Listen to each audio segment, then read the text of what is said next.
of Poets special edition, special marathon for peace, poetry for peace, poets for peace, this evening, today, when the Taliban has taken over almost the whole of Afghanistan. In our last gathering, in our last reading of poems, we had also focused on Afghanistan along with Myanmar, along with Colombia, along with Yemen, and other places, wherever war was troubling people, wherever peace was a threat, wherever human rights were being challenged. And we are back again focusing on similar types of themes. Of course, we pray for the safety and lives and happiness of everybody all over the world, especially Afghanistan. I'm feeling it because it's very close to India. It's a neighboring country, and we all know that it's a troubled zone. It has been a troubled zone. So while we pray, we will also read poems for the rights of people, for their freedom, for a right of education. We all know that Taliban very famously shot Malala and so on and so forth. We are not going to get into the political debate about these things, but we are going to read poems for peace and for human rights and for the safety of everyone all over this world against the threat of terror. So I think our very first poem is going to come from Switzerland this evening. And our first poet is Lucilla. Warm welcome to you, a gifted poetess originally from Italy. Over to you, Lucilla. Hi, actually, I'm in Italy at the moment for visiting my family. So Switzerland and Italy. I'm in Italy, and probably you can see also from the heat hitting me. So my poem, since it's a short one, I will read it first in Italian and then in English. Oltre lo sguardo. Urlante la miseria di uno sguardo. Avvinto a libagioni di silenzio, somma dolente d'ogni tempo e luogo, torna migrante la madre del figlio, all'udibrio dei corvi crocifisso, dilaniato tra notte e giorno senza fine e inizio. Abitando le strade e case abbandonate alla memoria, nei rotocalchi solo fotogrammi, parole di distratti, notiziari la sera alla TV, vacuo frastuono e orpelli di coscienza in dissonanza. Dolce il diniego, segue compassione. Ego, absolvo te, a peccatis mundi. Beyond the gaze. Shattering is the misery of an injury, bound to libation of silence. Mournful sum of time and space, returns the migrant mother of the sun, crucified to the disdain of crows, and torn apart between night and day, without ending nor beginning. Inhabiting streets and houses abandoned to the memories, in the magazines appear only photograms or distracted words of news bulletins in the evening on TV. Just hollow noises and frills of conscience in dissonance. Sweet denial follows compassion. Ego absolvo te a peccatis mundis. Ego absolvo te a peccatis mundi. This is a Latin Catholic formula to absolve sinners. Thank you. Wonderful. Thank you so much, Lucilla. And now our next poem is coming from the UK, from Wales, actually. A great poet, Dominic Williams, he's here. Such a pleasure to have you, sir. Now over to you. Thank you, Pankhuri. Thank you, Lucilla. A wonderful poem. It's so sad in this time when the whole of the human race is battling with Mother Nature, with something that is a disease, that governments still oppress people, still discriminate against people, and in many cases they use COVID regulations to oppress and to strip away people's rights. So this is a poem about mental health, It's about people with poor mental health, and it's about the oppression of them and the misunderstanding and confusion which often comes about. It's called Writing an Image. I step back, always one step back to take 3 steps forward. Step back, but I am rushing in and live. Did I step forward, or did I settle delicately unbalanced, superfluous and redundant to those who now soar high and free? I am trying to capture a moment, and nature defines life, and life constricts with its uniformity and thick inked structure. Is the quill mightier than the thorn? From the inner recesses, I step back. I am numbed by mundane. I need to see the beauty from the inspired inside, need to feel the intricate prick of the magnified beauty of an unnatural construction. I step back, fragile. The mind pain is strong, full of red and puzzling, swirling purples. I want a simple gray scale, scaled up, zoomed in, turbo zoom.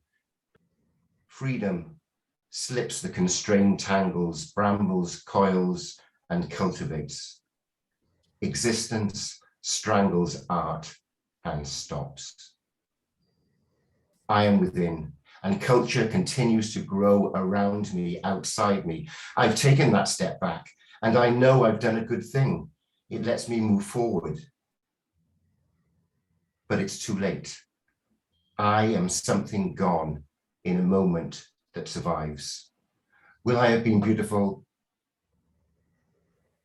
Thank you. Lovely. Very powerful. Amazing. Thank you for that. Thank you for that very powerful poem. Very thoughtful, thought-provoking. Thank you. And now, before I call upon our next poet, who's going to be joining us from Nigeria, Chika, before Signal takes him away. Before I call upon you, my brother, let me just send a message across to Dawn. A friend of mine is trying to join from Romania, and she says she registered, but she can't find, or she didn't get her email. So can you please just send her something? Her name is Dana Stefan. And actually, Mircea and Duta said the same thing last time. So I've just sent them both the link to register. Could you please do that? I'm sorry about the trouble, but she says she's trying to get in. No problem. I'll give it. I'll send to her again. Thank you, sir. Thank you. That's very nice and kind of you. Great. Now, welcome to Chika.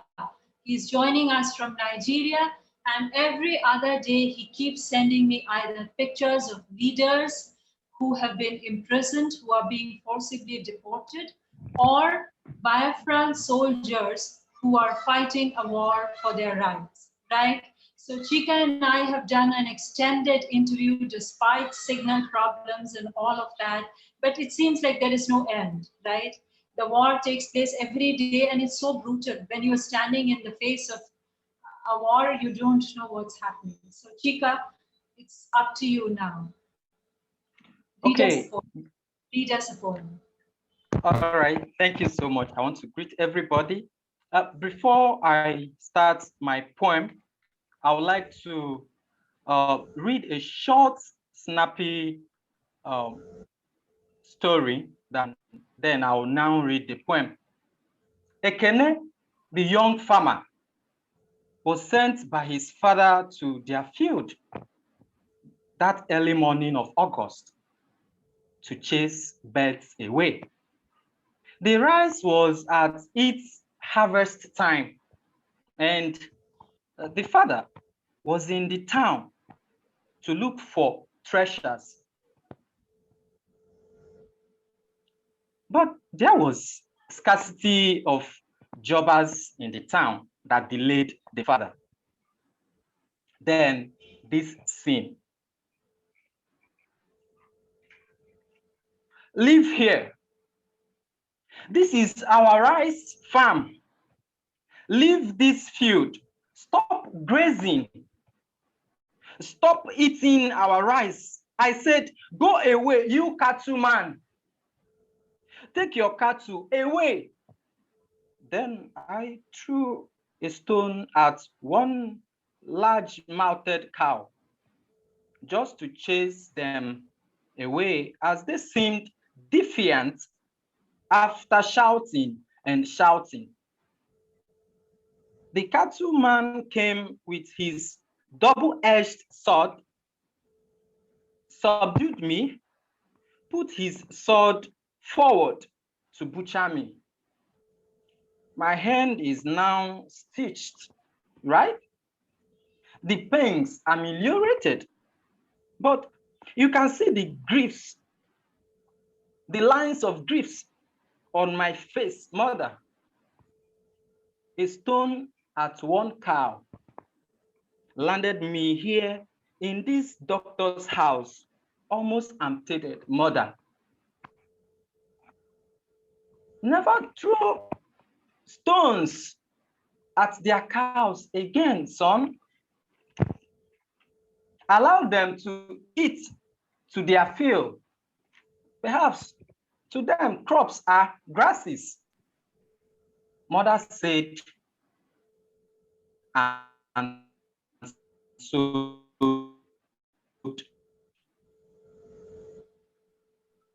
conveniently.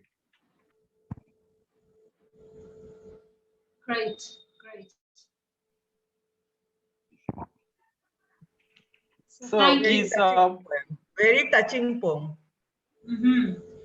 Very touching, and it was, straight taking you out there where a war is being fought over food as well, right?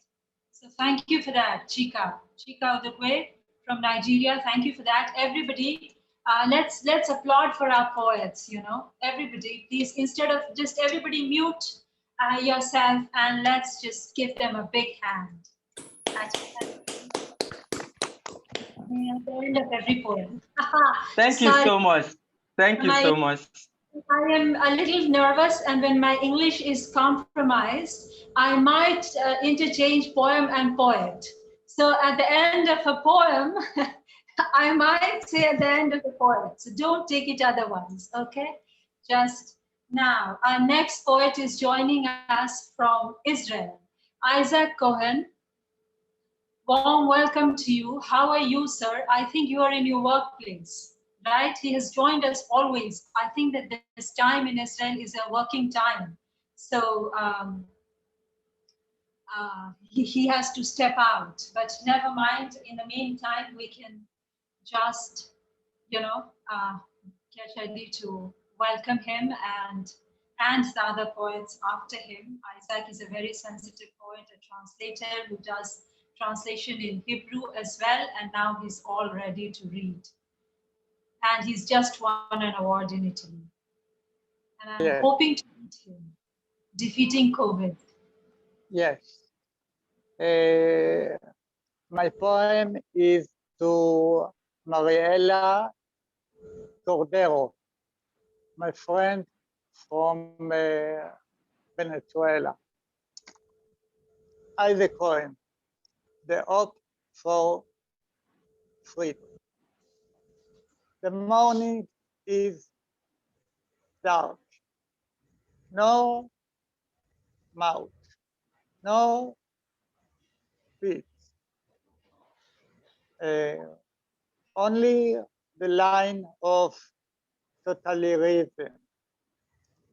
People live or die with rats in the basement. Ash, no voice. In 1 minute, the mouse opens their hatch. The voice of the free world breaks into the land. The yard made barricades without fear. The bullets went and heeded. The hope for freedom encourage people and embolden them.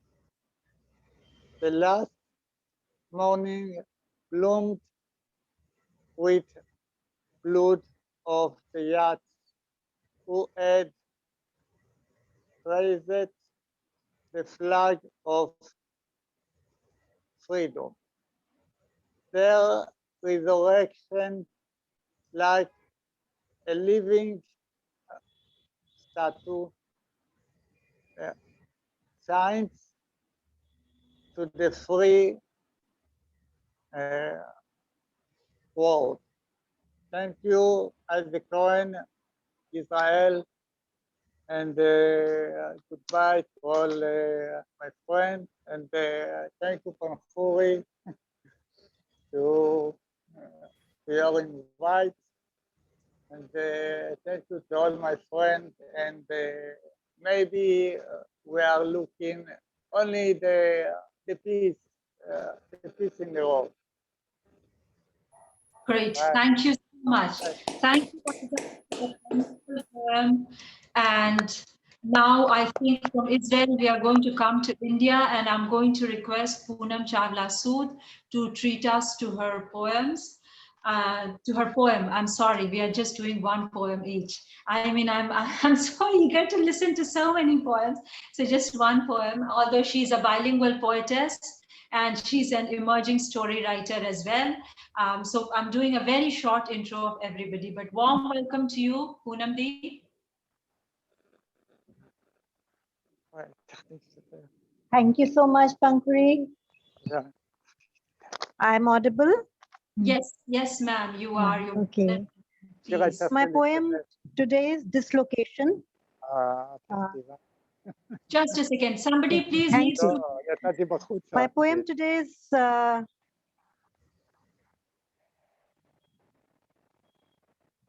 Yes.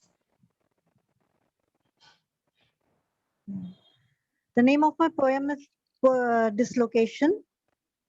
During childhood, on one of the vacations to my paternal village, my wrist bone got dislocated. My grandfather took me to a local wrestler who was a popular bone setter. The wrestler caressed my wrist, asked me to close my eyes, then pulled my arm with a powerful sudden jerk and announced my alignment was done. I screamed, yelled, and cried. His assistant helped me gulp down a painkiller tablet. On my wrist, a freshly ground paste was applied, uncovered with a leaf.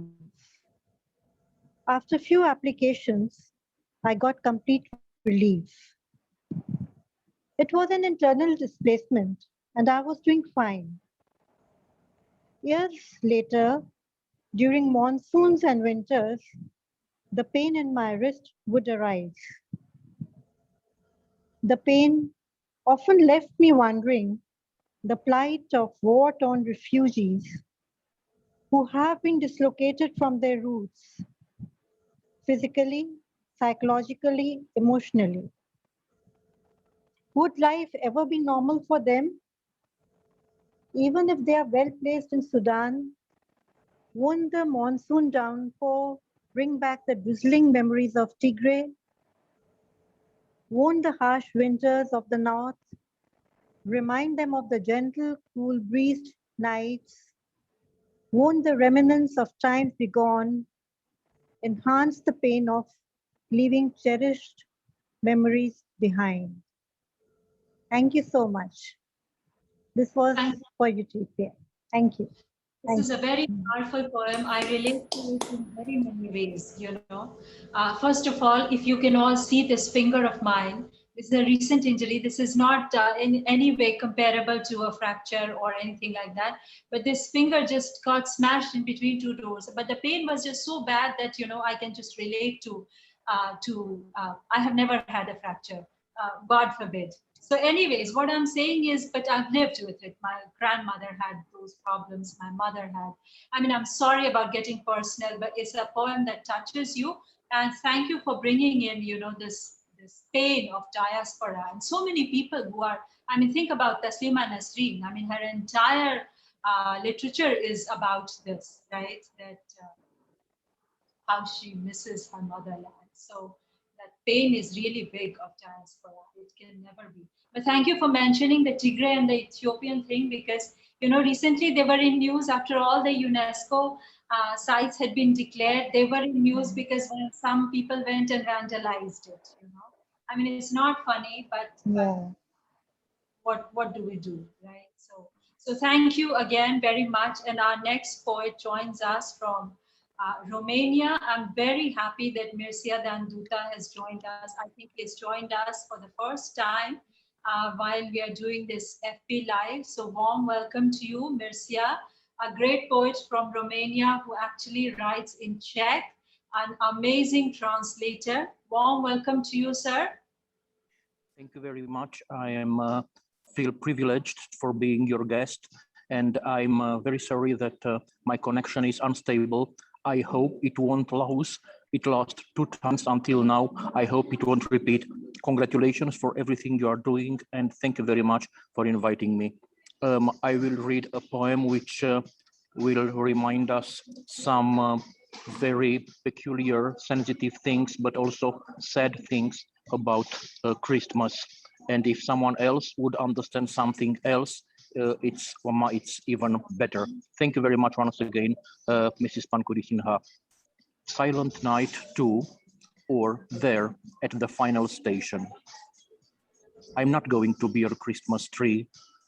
I won't allow you to cut me off my roots with your human aches, to steal my dead body from the forest, to bring it to your warm and cozy human home, to fasten it next to your warm and friendly human oven, to make me your immaculately white human bride, to put on me some immaculately white human dress, and to replace my mortal wild existence in the pagan forest with a human life that may become immortal after my next human death, if I manage to avoid human temptation to what you call sin, blah, blah, blah.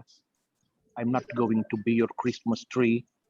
It's about time for you to learn. Christmas tree is a gender net neutral, not a feminine, and for sure not a common noun. A Christmas tree just doesn't feel like being decorated according to your taste. A Christmas tree just doesn't feel like being decorated. A Christmas tree just doesn't feel like being someone's Christmas tree. A Christmas tree just doesn't feel like being a Christmas tree at all. For you, a Christmas tree is just a pretext for keeping alive the illusion of being able to make something more beautiful than it was. But how could you embellish something you killed in order to embellish? How could dead beauty add beauty to a beauty that it is already dead? I'm not going to be your Christmas tree. I won't become the topic of some of your stupid human legends. And if on Christmas Day, you are going to find me lying down on the sidewalk, buried under the snow that had fallen the whole night on the little square at the final stop of the city train, remember, I have never been your Christmas tree.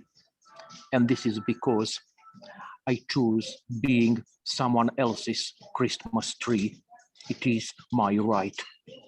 Nevertheless, if you really care so much about Christmas trees, you can always buy yourself an artificial one and order a personalized Christmas during the first week of January before the death of the 3 wise men. Merry Christmas, human being.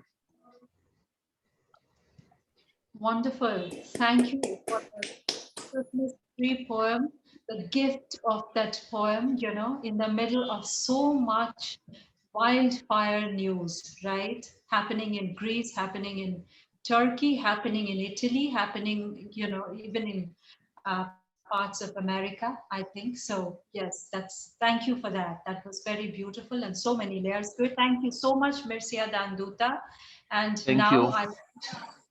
thank you. It was a pleasure and honor to have you. And now I think I am going to call upon my friend, my brother from China, James Tian. Warm welcome to you, sir. An amazing poet, an amazing translator who is all over the world with his translations, and lately is meeting the who's who in China and doing lunches and dinners with amazing pictures. Warm welcome to you, sir.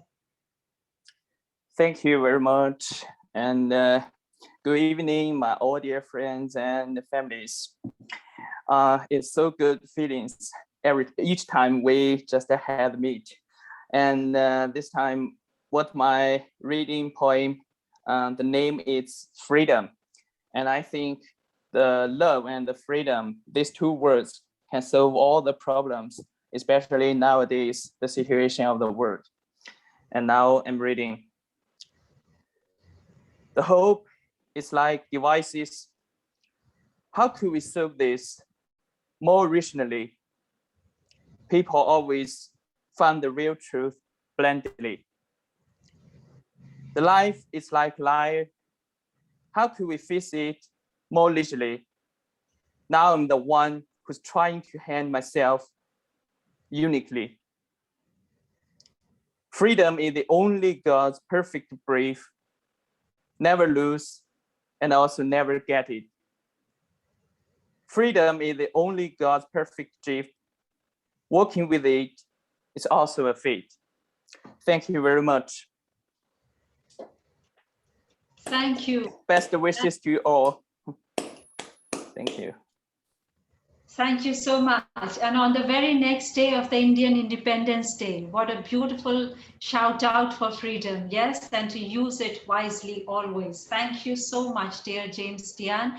And now I think I am going to call upon our guest of honor, our first guest of honor. We have a few here and they're all also going to comment on the poems read. So the first guest of honor from Bhutan, Dr. Rinzin. Such a pleasure and honor to have you here. Are you okay with coming now? I see that you are having some camera troubles.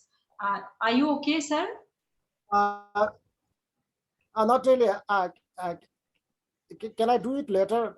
We have brown out here. I just lost light. Absolutely. Maybe to come back.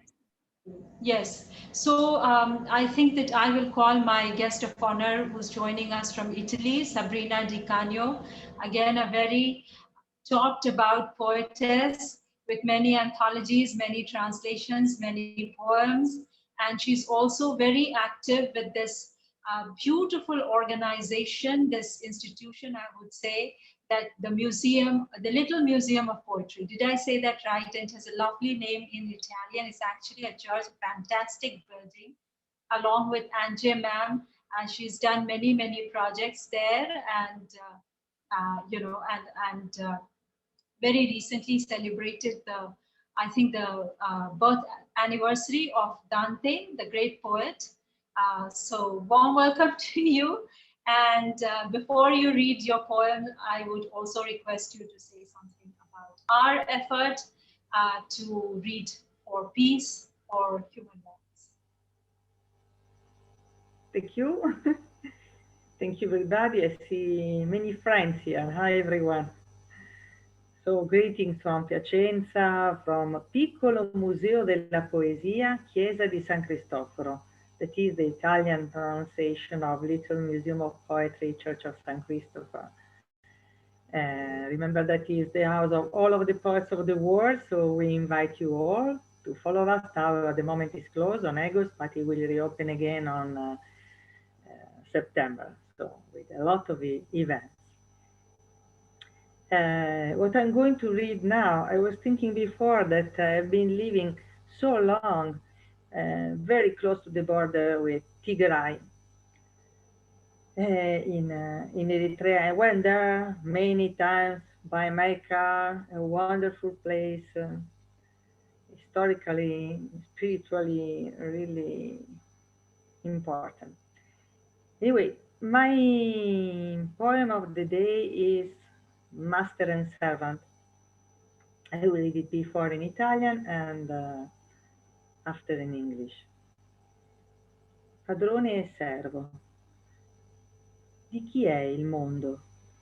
Di chi è quell'altipiano? Di chi è il sole, il fiume, la pioggia e l'uragano? Quanto costa la mia voce libera dal nodo che la strozza?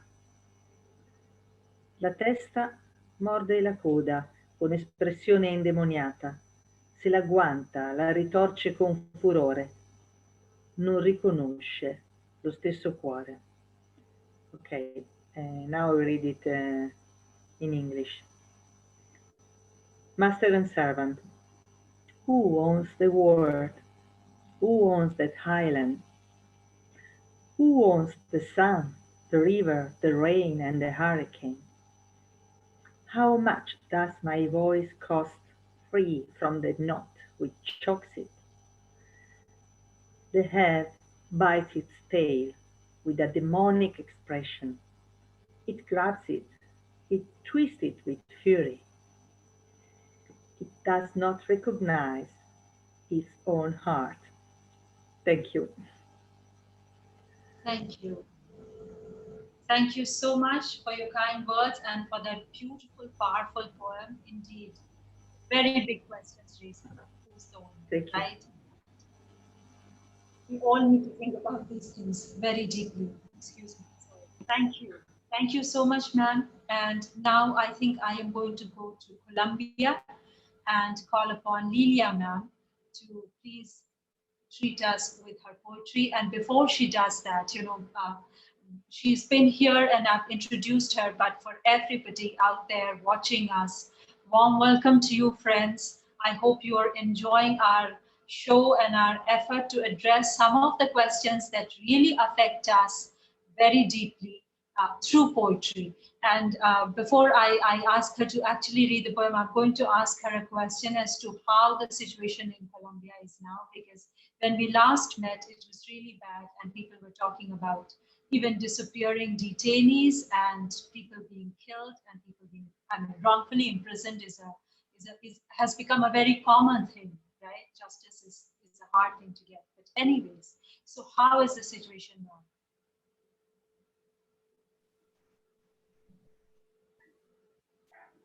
Good morning. Good morning from Colombia. My name is Lilia Gutierrez Riveros. I live in Bogota city. My thank you to Pankhuri Sinha for the invitation in this important event. Now, my poem in Spanish, Los Desaparecidos. Un látigo del viento trae la noticia de los desaparecidos. El zarpazo de incertidumbre deja sin respiración la vida y la libertad en la mesa del embargo. Los postulados engendrados por ellos levantan banderas de amor en los rostros desorbitados. ¿En qué campo deambularán sus pies? ¿Bajo qué estreches de mando deslizarán la vida? ¿Habrá un espacio donde quepa el vacío y el llanto de los afectos truncados? Los desaparecidos son pulso de carta sin retorno. Son rituales en relojes tallados de espera. La fortaleza y el dolor en contravía. Los desaparecidos son el temple de la esperanza y de la fe. La condecoración de los desaparecidos no ha de ser la indiferencia ni el sello del forzoso olvido. Thank you. Thank you so much. Thank you so much. Aren't you also going to read this in English? Please, too. Okay, Please, okay. Pankhuri. Okay, I So will. much. The missing. A whip of the wind brings the news of the missing. The setting of uncertainty leaves life breathless and freedom at the embargo table. The postulates spawned by them raises flags of love on disoriented faces. In which field will your feet wander? Under what narrow command will they slide their lives? Will there be a space where emptiness and the weeping of truncated affections? The missing a pulse of cards without return. Our rituals carved into waiting watches, strength and pain. The missing are the metal of hope and faith. The decoration of the missing, it shouldn't be indifference or the forced seal of oblivion. Thank you for the very powerful poem. Thank you, Thank ma'am. you, Auntie. Thank you, Pankhuri. And I realize, yes, and I think that August 27th is the International Day of the Missing Detainees. And there are other people, there are missing children in India, there are missing people, but there are people who seriously go missing from their imprisoned cells, like the poet who was actually murdered, for whom I read the poem last time. I mean, we don't even know what's happening in Myanmar since then. But anyways, very powerful poem, ma'am. Thank you so much for joining. And we will wait to hear more from you. Thank you so much. Thank you so much. Thank you, ma'am. And now I think I'm going to go back to Wiz and ask Richard Temple, sir, to please read us a poem. And I would just like to say that he's a very accomplished poet. A very short introduction, but I think that does it, right? So over Thank to you. you, sir. Yeah, I'm very flattered. Thank you. Okay, I don't have a title for this because this is inspired by what's happened in Afghanistan this morning, so I haven't had time to think how to present it really, but this is my reaction anyway. These words won't reach the Taliban. No winner in this game. We participate in perpetuum, but somehow never take our turn. There simply isn't time. You can't change a mind with a bullet. We frown and sign petitions, countersign letters to gunmen, polite requests to be more like us, while debating bills to protect our shores from victims seeking shelter. If we had the trigger, we'd pull it. A child no more than 4 flails in freezing, crashing waves as the daughter of a refugee debates the rights of volunteers to save them from parental choice. Expect no help when you're our target. These words won't reach the Pentagon. Though we shall never roll the dice, we cannot ever leave the game if we agree to cheerlead. It's time we all step sideways, grasp the board and overturn it. There can be no compromise as borders shrink before our eyes until there's only you and me. The only way we can be free, disengage, direct your rage, theocracy, democracy, dissent and dream or die.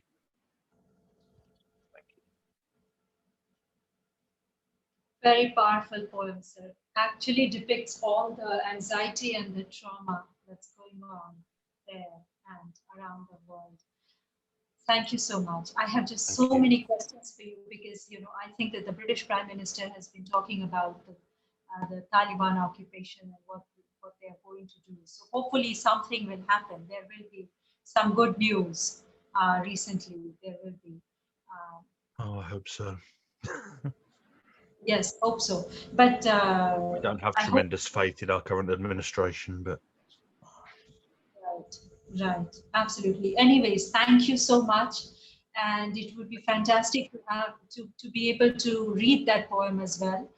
So maybe another time, because you know these are poems that I mean I love these poems that actually get into the political process of people's rights. You know, because I just feel very strongly about it. And let me share this thing live that today's date is very special for me because it's the anniversary of my own arrest. I was arrested in States on the charges of illegal immigration. That's a different story, a different poem. We'll do it another day.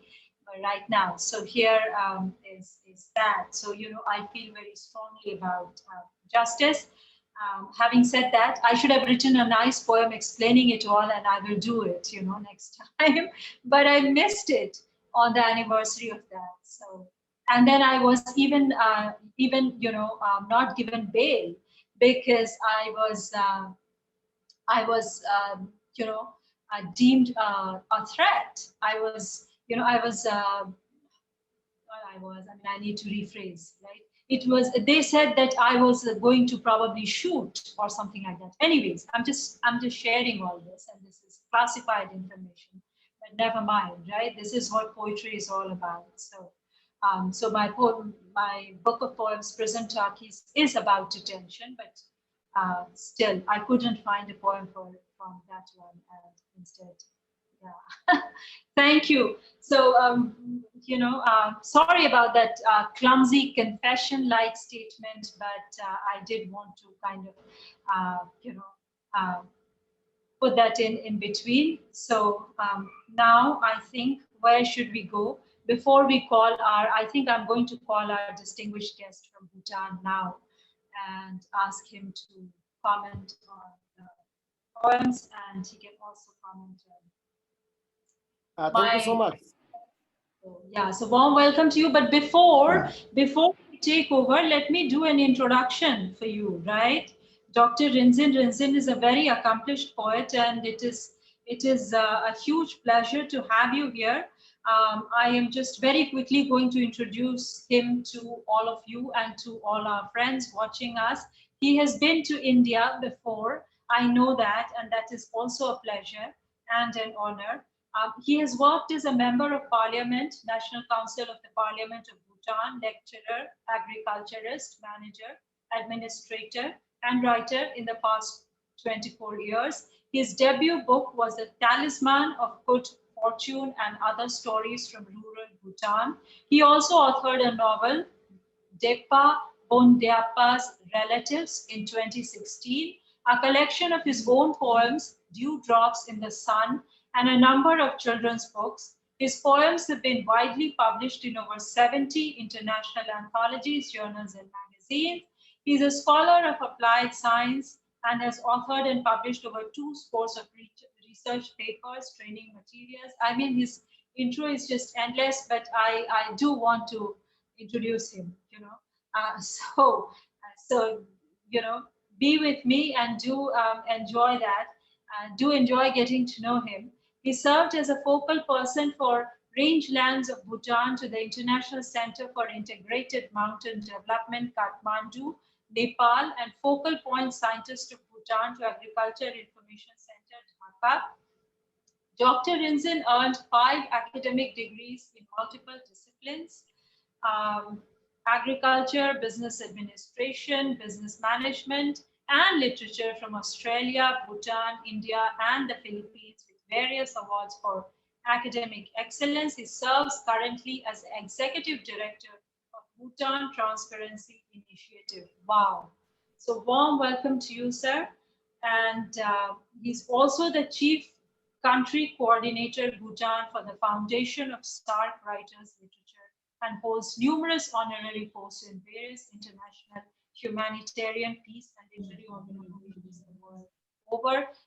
Needless to say, he has many awards to his credit. So warm welcome to you, sir. Such an honor and pleasure to have you here. Pankhuri Sinha, thank you so much for having me. Love and greetings to all distinguished poets from all over the world. And I'm really sorry, I apologize on behalf of Pankhuri Ji for the long introduction.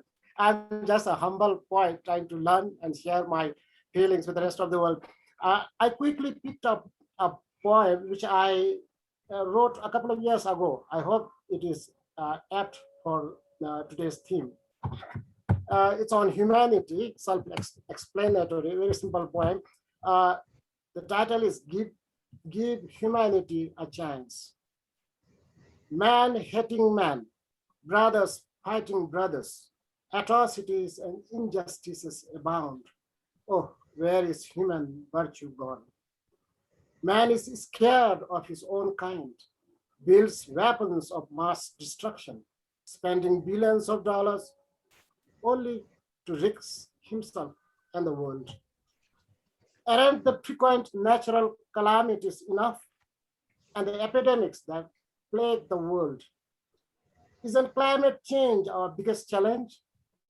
And the hideous acts of terrorists inhuman? Millions go to bed hungry every night, yet mountains of food are dumped every day, only to create artificial shortage that the rich may profit a bit more. Mother Earth is robbed of everything. Millions of her children are forced into extinction. Her air, water, and soil are poisoned. Won't man perish before she does? Has humanity abandoned us, or have we lost our conscience clear? Oh, mankind, wake up once again and give yourself the chance to survive. Thank you so much. Thank you for hearing me. Thank you so much. Thank you, sir. It was our pleasure and honor, and thank you for that very powerful poem. Indeed, a great insight into all that we are and we are trying to be. Thank you so much. And now I am going to call upon a poet from India, a very dear friend, Govinda Biswasji. Can you also turn on your video, sir, if possible, if your signal is allowing that? Hello, ma'am. Namaste. Namaste, Govinda ji. How are you? Ma'am, I'm so fine. And you? I am good. But why am I not being able to see you? Ma'am, I don't know, ma'am, why you can't see my face. I don't know, ma'am. Okay, wonderful. Please read your poem. Everybody is familiar with Govinda Biswas. He has this great group of poets, you know, and they do wonderful poetry shows. And he has authored very many books of beautiful poems. And I have to really say that for Govinda ji. He's a very dedicated poet, a great friend also. And, you know, he's very passionate about writing. So he will also share about, you know, the number of poems and so on and so forth, but very many thick books of poetry with passion. It takes something. So warm welcome to you, sir, all over again. And we are all waiting to hear from you. Okay, thank you, ma'am. Thank you, sir. There I can see some famous poets and poetesses from across the world. My heartfelt regards to all of them. Namaste, ma'am. Xanthi, Hondrou-Hill, ma'am, namaste. Namaste, sir. Isaac Cohen, sir, namaste. And my Didi, that means elder brother, elder sister, and Johanna Deva Dayahu, ma'am. I am reading my poem. The title is I Am Jolly Speaking. In this poem, I have tried my best to draw the very true picture. There is some light. Even a man may be a hardcore criminal or antisocial. There is some light. And the message of my poem is all Satans will be gods if truly educated. Now I'm reading. The title is I Am Jolly Speaking. I am jolly speaking to all the people present in front of me. I imagine you are from the lands of Mandela to Luther King, Gandhi to Ho Chi Minh. You are my cousin. You are Attila, the annihilator for ages. You turned all into ruins on your way. But there was not all of darkness within you. Childhood human tasks could change you. You had a way. You might be Hitler, Mussolini, or Stalin. Even you might be Truman, the atom dropper. They are the creation of society and situations. Things stand otherwise. They might be the angel of peace proper. You might be Guevara, Castro, Lenin, or Zedong. You all are the believers in armed rebellion. Your blood-stained path attracted many moths aspiring, but within themselves was a dove and the music of Arion. You were Suharto, Pol Pot, or any cruel dictator. The causes of the rivers of tears and bloodshed. Even there was an inner flow of true empathy. If nation building and character molding were of a grade, you were John O'Leary or Bhelu Pillai Prabhakaran, from two separate hemispheres. You desired for your people happy dreamlands. You caused miseries too many for hostile atmospheres. No darkness is ultimate. Even it is of dark fortnight. There is faint light, though hardly percepted. Conscience lies in camouflage behind all cruelties. All Satans will be gods if truly educated. That's all of the poem, my dear friends. Thank you. If truly educated. Wow. Thank you for uplifting us so much, right? Thank you, ma'am. Thank you. You made us so many things. May we live up to all the good names that you called us. Thank you so much, Govinda ji. Such a pleasure to have you here. And now, welcome, Pankhuri ma'am. Thank you.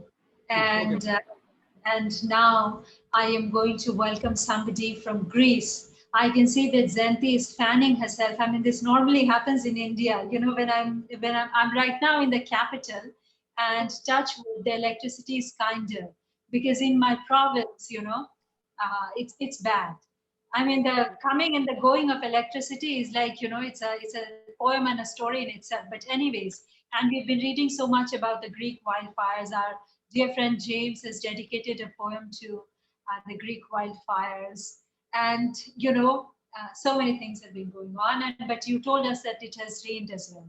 So, but apart from that, warm welcome to you, very gifted poetess, editor, translator. So warm welcome to you, Xanthi.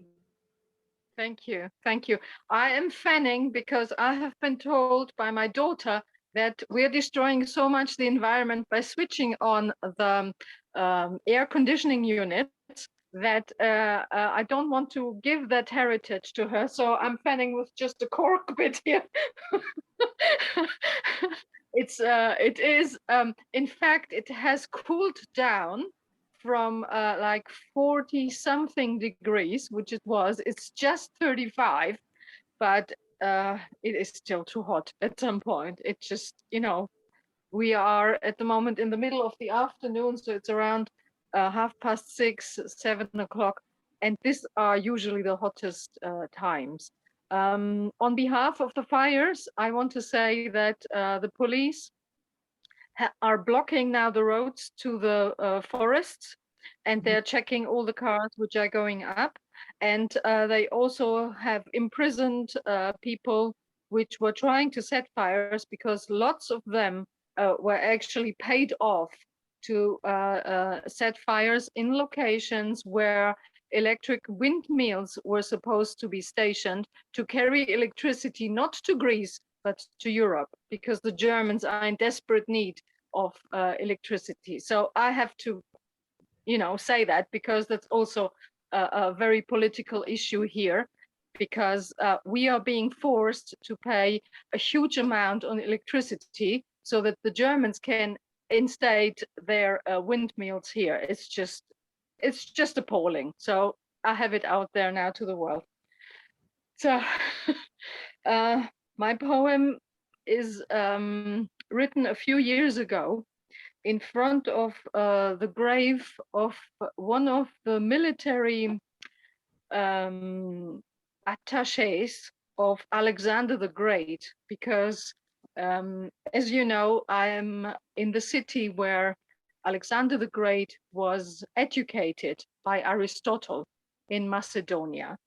And I have written this poem called Legacy.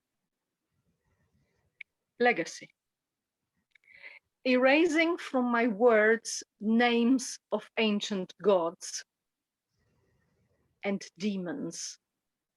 Erasing historic events and rumors. What's left behind is just a battlefield. Broken columns from marbled cities, mute landscapes.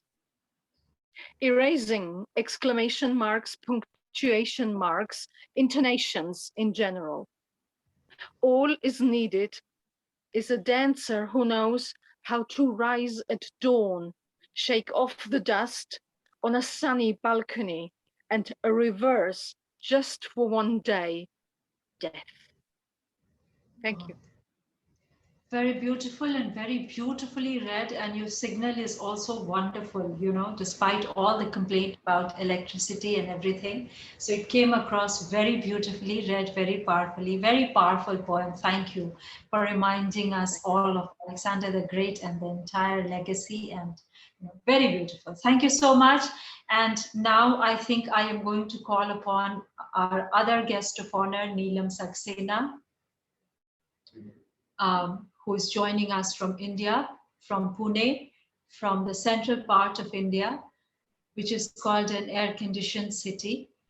But yes, instead of talking about the town, I am going to introduce Neelam Saxena very quickly.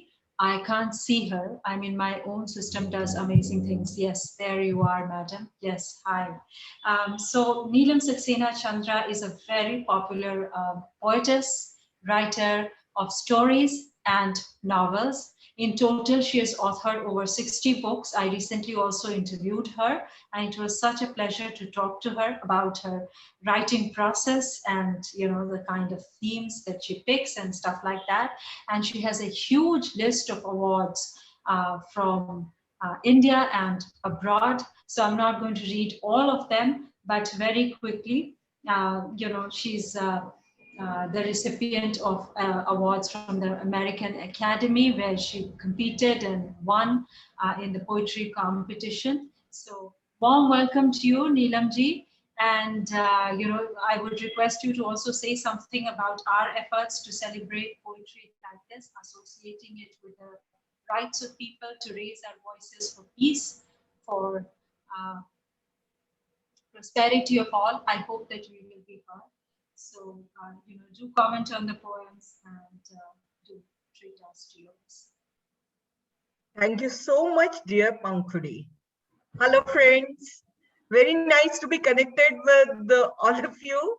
I thank Pankhuri and Dawn to invite me over once again. I've met a few poets online earlier in some sessions, while I haven't met most of you. But as we all know that all poets connect through their words. I could join a bit late due to some commitments, but I heard the realistic poems of Rinzin, Dominic, Poonam, Chika, Sabrina, Liliana, Richard, Govinda, Xanthi, and we all echo the same thoughts. War can never be good. After all, it means the slaughter of everything. Thoughts, happiness, life. Yes, war is gory. I would like to see the war through a child's eye in my poem titled Refugee. Forced to quit school, stayed at home, but even that was not enough, it seems. Hunger made me and my family its scapegoat. the air in the house would be full of my screams. Bullets sprayed the air with pride, and poor I ran through the window in despair. He died in a large pipe deserted by the construction workers. I could see the whole area lit up and flare. When things were silent, I dared again to reach my home, and from the windows there, saw I the corpses of my family members. Even my little sister was killed. What a nightmare! I ran and ran, but bullets sprinkled everywhere. Knew not I where to hide or take rest. Oh, Mummy, without you helpless I was, and sprinted I towards the west. I ran through the forest, crossing the wild, afraid not if the beasts will eat me alive. Oh, Mummy, I'm only 8, you see. Know not how in this cruel world I shall strive. Winter is coming, oh dear Mummy, and I have neither clothes nor shoes. Tell me, Mummy, how long can I walk? My legs, you see, are full of wounds and bruises. I'm told across the country's borders, and Ali is no longer my official name.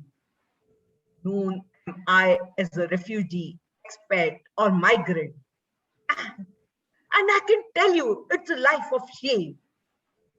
Understand I not the big words such as religion.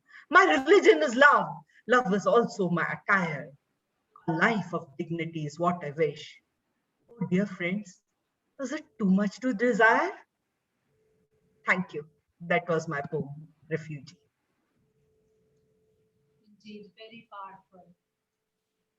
Thank you so much. Indeed. Thank you for bringing alive that picture of a child running through the forest and, facing that kind of violence and really being a refugee and being alienated, being sad, being robbed of all rights. Thank you, Neelam. That is exactly what we are talking about. And we are talking about it from a distance, but we can feel it, right? So thank you so much, Neelam. Again, it was a pleasure and honor to have you here. And now I'm going to go over to Germany and invite Antje ma'am to read her poem. She's been here earlier and we are all familiar with her work. She's a very known figure with her rucksack project and all the exhibitions and everything. A wonderful poetess and a translator. Warm welcome to you, ma'am. Can you hear me? Yes. Yeah, great. Thank you. Hello, everybody. I'm very happy to see you all after 2 weeks of holidays, to be together here. Thank you, Pankhuri.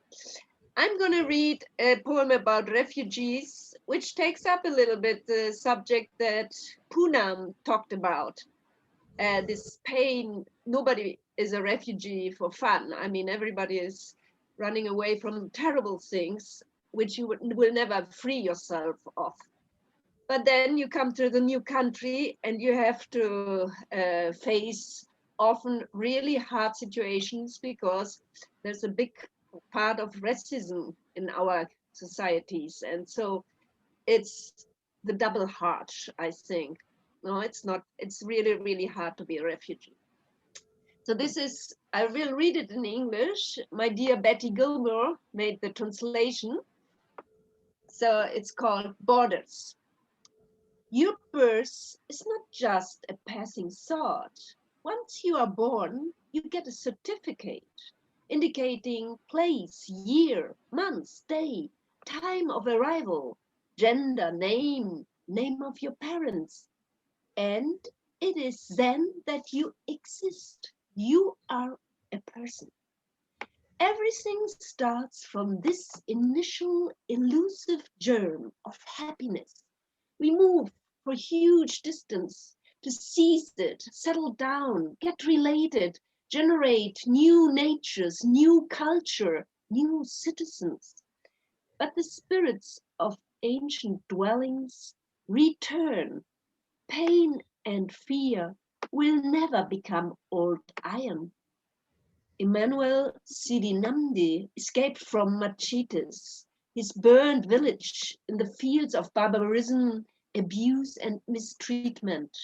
He survived the waves of the Mediterranean Sea, the corrosive naphtha, the small inflatable boat, the ferocious human traffickers. Then, arm in arm with his wife, on the promenade near the summer sea of a quiet northern city, he was killed by fists of racial hatred. Your death is not just a passing thought. You receive a certificate indicating place, year, month, day, time of death.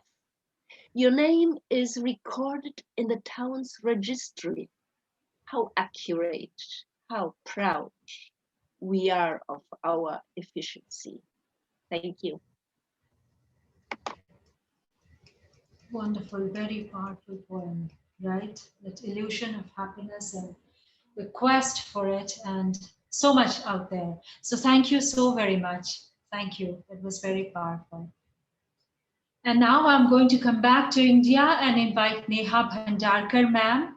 She's also a very talked about poetess, somebody who works for the LIC, and she writes and translates in Marathi as well as in English. Again, a bilingual poetess. Warm welcome to you, ma'am. And I hope this is the first time she has joined us. I hope you're liking it.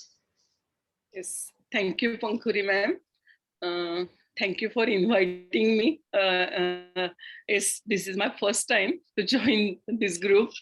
Hello, friends. Hello, friends. Yes. My poem is about universal human right called Black is Blissful. I know this is not a current issue because entire world is talking about today, entire world is talking about Taliban issue, you know. But I would like to recite this Black is Blissful because when I read the biography of Gandhiji and Nelson Mandela, I needed to express myself and I wrote this poem. Title of this poem is Black is Blissful. And it's very which is very apt for this human rights, the theme of human rights, you know. Black is blissful. Though the world is not enough as it is. Though the world is not enough as it is, we all live with the same color of our blood, with the color of our skin, dark or light, even with the colorless tears that roll down our eyes, as it is.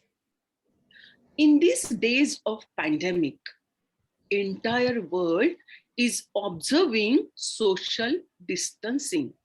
But we were distanced for many centuries. The sun was shrewd and scorching to us due to disparity of civil rights. People shot us with their bitter words. People saw. You got muted, ma'am. Sorry, ma'am. Sorry. Take 1 minute. Okay. In these days of pandemic, entire world is observing social distancing. But we were distanced for many centuries. The sun was shrewd and scorching to us due to disparity of civil rights. People shot us with their bitter words. People saw us with their bitter eyes. Sometimes we drenched in the soulful cries. Sometimes we sobbed in the rhythm of inequality and blights. The terror and the fear gave our children many sleepless nights. Eradicate the tradition of assault upon Black women. Build the bridge of courage. Unveil the mask of pretension. Let the new era of humanity be born. Let another world of peace arise.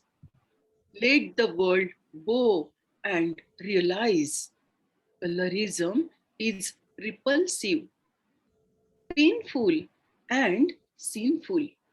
Colorism is repulsive, painful, and sinful, but black is beautiful, black is graceful, black is blissful, black is blissful. Thank you so much.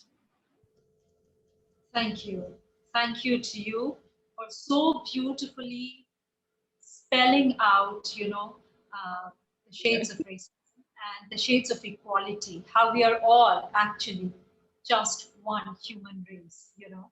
Thank you, ma'am. Of whatever color, but yes, we have the same blood, and yes, we are all humans, and we need to realize that, and the sooner we do that, the happier we all will be, right? So thank you so very much. But it's a fight out there. It's a fight out there in so many places, and in every place, and in India as well. There is so much of color discrimination, right? And gender discrimination. So much of gender violence. Oh my goodness, it's a war. So thank you again. Thank you. It's a national and an international concern. Thank you so very much. Thank you. And now I think I saw somebody joining us from the UK, Dave Clinch. Dave, do you want to read us a poem? A warm welcome to you. We are we are reading poems for, yes, and last time we were also reading for Palestine. If you want to read us a poem on Palestine, we would be very honored. You haven't forgotten about me, have you, Pankhuri? You've been waiting a while. Sorry? You haven't forgotten about me. I've been waiting a while. Dominic? Yeah. Okay, great, wonderful. Yes, I thought because you are one of the chairpersons, you know, because you are one of the guest of honors, maybe I can just keep you here a little longer. So I was being... That's fine. Yeah, I'll unmute. Okay, all right. So if you want to go ahead now and, you know, maybe let's just Dave Clinch read, and then maybe you can come along. Will that be okay, or do you want to go first? That's fine. That's fine. Yeah.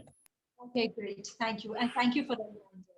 Thank you. I know everybody is in a rush, and I know that this is not exactly the same comfortable time of 8 o'clock for you. So, but anyways, so I think that Dave sir is still setting up his camera. Are you okay? Great, wonderful. Can you hear me? Can you hear Yes. me? Okay.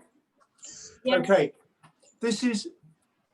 Thank you for having me, Pankhuri. This is a poem I wrote about a visit I made to a village called Hondrou-Hill, which is in the south Hondrou-Hill of Israeli-occupied.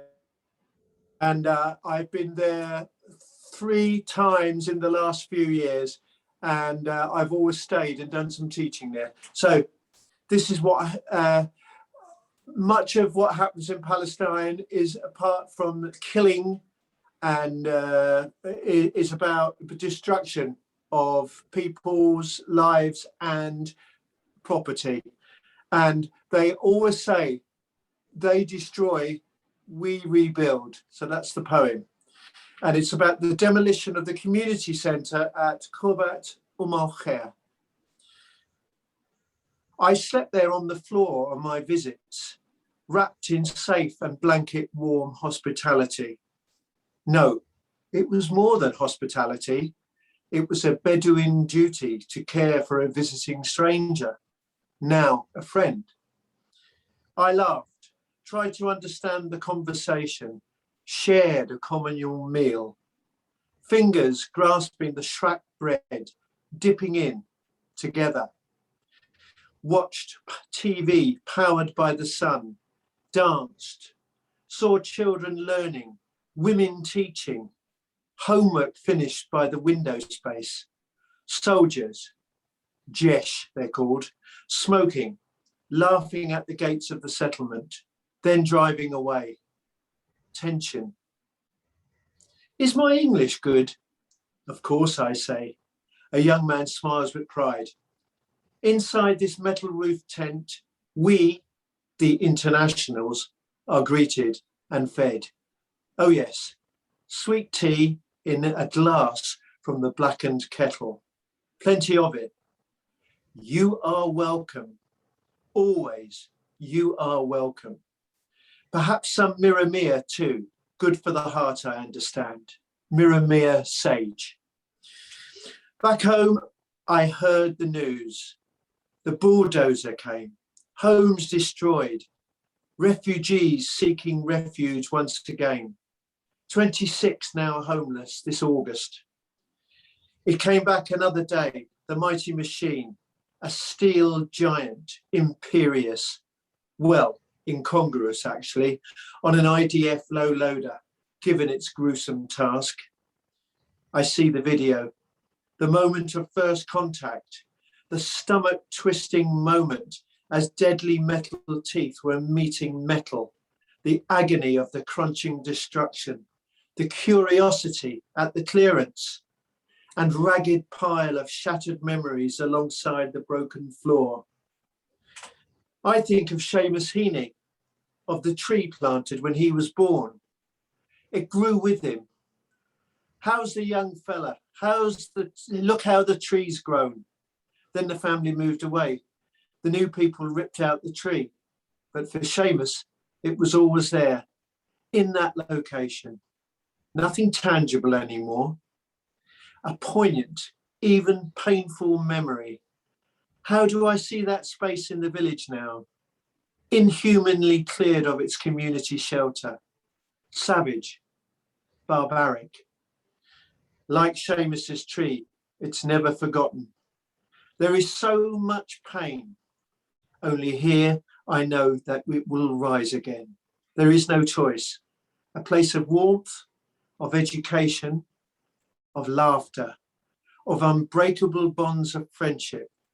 A place to lay your head. A seed grows inside the mind. The seed gains in strength, the will to survive, to resist. Always Samud, resilience.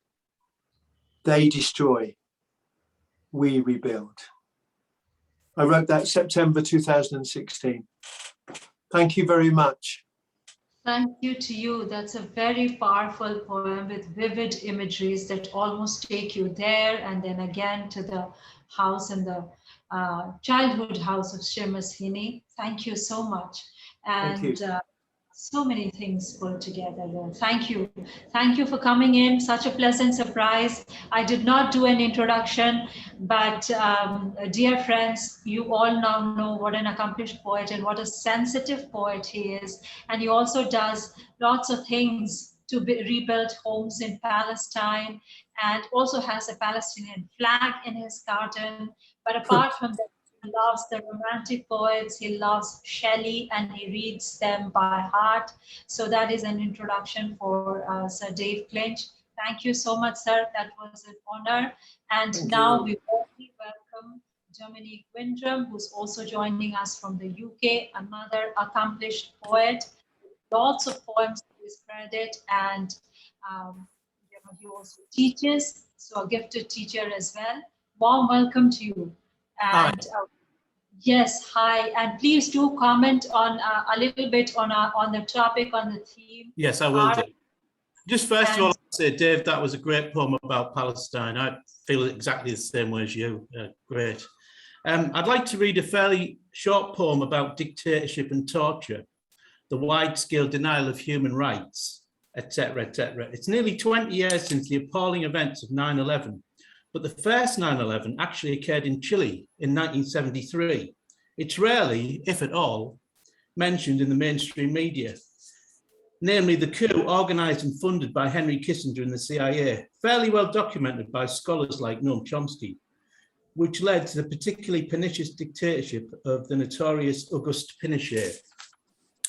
So the poem's called Exhuming Pinochet, and it's dedicated to the memory of Salvador Allende and Victor Jara. You trampled on the radiant dreams of the weary children of the dust. You armored yourself against compassion and wonder. You created the iron cages to incarcerate the singing birds. You devised perfect systems to cure the deviants. You silenced dissenters in the twinkling of an eye. You ripped out the flowers and desecrated tender earth. You drilled through the flesh of beauty and innocence. You masterminded the machinery that broke the bones of paradise. Stutters of confession still hang in the air like the lamentations of lost angels. Thank you. Thank you. That is exactly what dictatorship does. Thank you for painting such a powerful picture. No problem. Of silence. Thank you so much, and thank you for, for your introduction to the Chilean coup, and thank you for your powerful words. Thank you so much.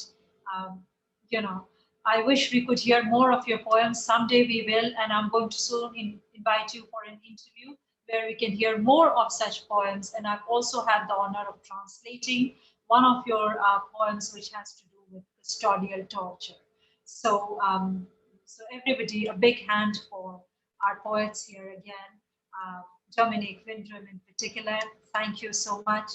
And now we are going to go over to Romania again and invite Dana, who has joined us for the first time, to read a poem for us. Dana, warm welcome to you. Hello. Hello. Thank you for this opportunity. I will read a poem called Voyeur, where the mountains could be seen. Now, cranes and blocks are being erected. The horizon is no longer a straight line which confirms the depth. In front of it are cut trees, a technical high school, and buildings under construction. In close proximity, a home for refugees. Loneliness smiles from its broken windows like a little girl with 1,000 faces. Because I don't believe in that, I want to hug her and start the adoption process. Thank you very much. Wow. Thank you. What a sensitive poem. Thank you so much for joining. What a beautiful, powerful poem. And I hope that you will continue to be with us. Thank you, Dana. So For nice sure. to Thank you. meet you. Yes. So thank you. And now I'm going to come back to India and go over to Johanna Mann, who's joining us from the southern part of India, from Tamil Nadu, and ask her to read her poem for us. And we all are familiar with her, but still, dear friends, there are friends out there, and it's always good to introduce a little bit our poet. So here she is. She has offered very many poems, 2 anthologies, awards, and she's also a gifted translator, and a very loving and kind person, I would say that. So, thank you. Thank you. Am I audible? Yes, yes, yes. Okay. Okay. Hello, everyone. I'm so glad to be among you, and I greet everyone from my heart. It is very touching to hear so many poems. And my poem is about peace. I visualize peace. It's called Peace in the Valley. I am you. You are me. No difference one can see. While I suffer in your pain, you encounter my strain. While I share your sacred joy, you reflect my blissful thrill. I am you. You are me. While I share with you my blessedness, your grievance is dissolved into nothingness. All needs are met in abundance from the source of the oneness. I am you. You are me. We all are ever free. There is no bondage where love is the language. Even a terrorist's heart can melt by the song of a skylark. I am you, you are me. Continually, let us be united. Let us drop our egocentric tendency, acknowledging our interdependency. Peace let us ever seek, forever blessed are the meek. I am you, you are me. Be it the tallest tree or the tiniest weed, all are precious indeed to the one who can see that I am you and you are me. Thank you. Thank you. Thank you so much. Wow, that was just amazing. Even a terrorist's heart can be melted by a skylark. Wow, what a beautiful thing. I mean, what a beautiful poem. Thank you. Thank you so much. And now I think, I am going to go over to Italy and ask Betty Gilmore, ma'am, to please unmute and please treat us to her poem. I'm sorry about keeping her waiting for so long. I just saw her and then she disappeared. No, the signal. Okay, I keep great. turning, I keep hiding myself. And Wow. I didn't expect to read a poem, but I will. And this is an old poem, but it still has, unfortunately, it has many of those themes. And actually it's based on a reaction to in the 80s, the Haitian boat people were trying to come to the United States. The poem is called Haiti in My Dreams. Haiti in my dreams has a sweet and sickening smell, like the sewer outside my window. Palm trees rest against the night sky. Someone running, seeking refuge to the sound of metallic voodoo chants coming from car radios. Teenage boys, like my brother, watch the sunset with hard eyes, waiting for darkness to make their escape. But no one is there to give them refuge when the sun rises out of the salty water and the ocean washes dead fish onto shore. With something about their eyes, some accusation I choose to ignore, tossing and turning in my sleep, making illogical conclusions between myself and some distant place, irritated by that scary nightmare world where everything is one sky, one death, one woman, one man, one child, myself multiplied. Awake, I choose not to remember Haiti in my dreams. Crowds sailing across oceans, disturbing my sleep with that insistent hope, then that deadly silence just before dawn, when music comes on the radio, an announcer tells you what has happened while you slept, and I look out my window and see brown bodies spread out along the beach, dead against the white sand, there just below my window.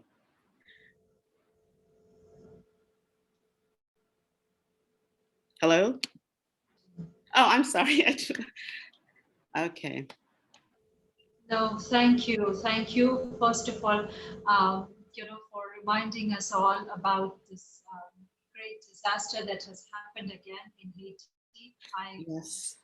It's so scary, and I hope that I hope they're better. But what a powerful poem. Thank you. Powerful in so many ways. It never stops. Yes, I know. But in the ways in which we love and hate our native places and all of our things of origin and so many other things. But a very powerful poem, balancing and doing the thing between love and hate. Amazing. Thank you for that. I mean, apart from bringing out this image of dead bodies. No, actually, I chose it because of the Haiti also, Haiti. And I always, one thing I want to say, Haiti is not an island, it's with Dominican Republic.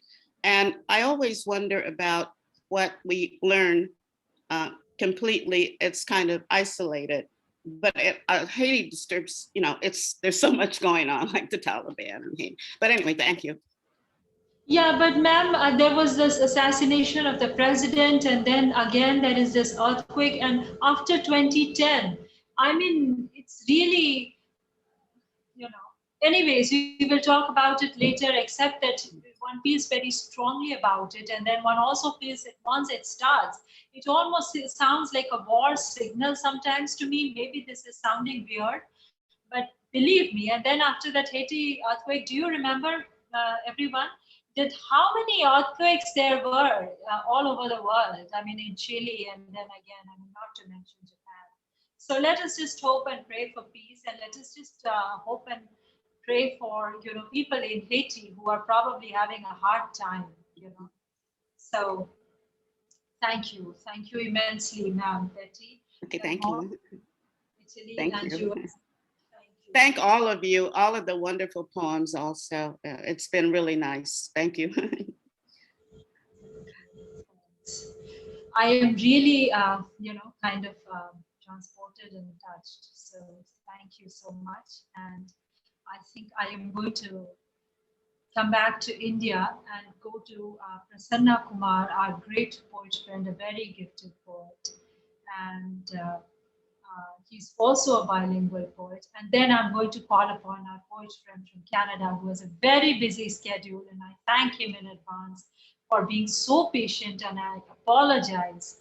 But let me call upon Prasanna ji and ask him to read his poem. And then David, I will call you. Thank you so much. Thank you. It's just that I feel this tension of holding everybody up, and it's really, so I apologize, but thank you. I thank you all. So Prasanna ji, it's now your turn, and I hope that you are going to read. Thank you, ma'am. Thank you for having me. It's like homecoming to me whenever I'm here, Poets Without Borders. It's like everyone out here is very respectable for me, and I love everyone out here. And I written a poem, a few years back on the same theme. Hope you would like it. Will there ever be is the title. Will there ever be? I see, I watch, I hear the sounds of burning cinders, the sounds of bursting crackers, the sounds of blazing bombs, the sounds of violent fires. I see, I watch, I hear the sounds of ferocious cries, the sounds of volunteers, the sounds of vacant lands, the sounds of war-ravaged cities. I see, I watch, I hear the sounds of devastated mourners, the sounds of assaulted victims, the sounds of shattered lives, the sounds of broken souls. I hear, I watch, I see the splattered blood and battered bones, the splintered flesh and chilling bones, the scattered limbs and unclimbed bodies, the scamper of people to save their heads. I see, I watch, I hear, I ponder and I wonder, will there ever be peace that's guaranteed? Will there ever be harmony that would reign in the hearts? Will there ever be? In all supplication, I surrender and I care and carry to see, to watch, to hear, ponder and wonder, ponder and wonder. Will there ever be? That's the end of my poem. Thank you, Pankhuri ma'am.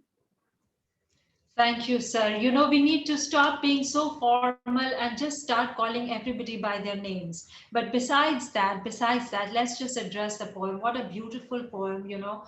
We just watch and we hear, and sometimes we are just overwhelmed with the helplessness of not being able to do anything, right? So I think this is our effort to do that. And thank you for doing it so beautifully and meaningfully, Prasannaji. Thank you so much, you know. And now I am going to call upon our great poet friend from Canada. He's joining us from Canada, right? Though he lives on the border and calls himself Canadian American as well, although he's also partly French.